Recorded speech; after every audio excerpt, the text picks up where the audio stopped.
So now that Trump is going to strike a deal with Saudi Arabia, Israel, Lebanon, Israel, Syria, how's that going to leave Iran? Because Iran is left out, and Iran now, after being decimated by Israel and the US, is wrongly thinking of trying to rebuild its nuclear facilities and nuclear program. The regime in Iran has limited time. It might be days, might be weeks, might be months. They're coming down very heavy in oppressive fashion on their own population. We all know that. We can't hide from the fact, even though the liberal left progressive world thinks that Iran is some sort of utopia for mankind, which is not.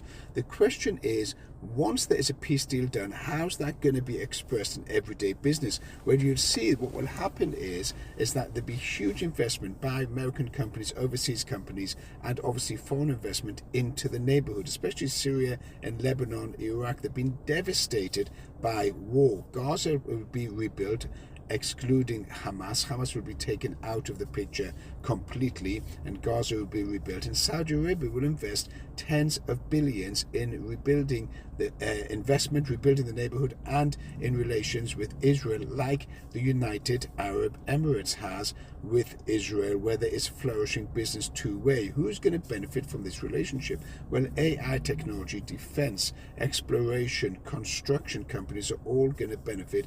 Obviously, we discussed this on the mentorship program, and we're actually running an options class on Sunday free of charge, where you can learn how to exploit and use options in your everyday trading for those traders who want to get involved. Now, what you do have now is, with this huge investment, you're going to have growth and you have earnings that are going to pick up with all those companies. So we could see a major bull market going forward. How's that going to reflect on the price of silver and gold, for example, where gold is the natural go-to safe haven on a crisis mode? Well, the fundamentals on gold and the fundamentals on silver are so strong that they are about to break out. Yet the banks, 8 major banks and other funds, are trying to suppress the price of silver and suppress the price of gold in order that central banks and big defense contractors can pile up the necessary metal in order to build the technology and use that metal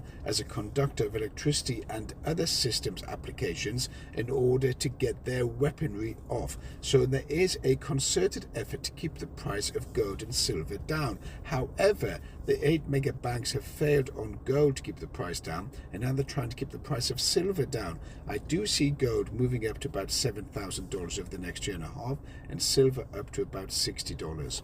Catch you later.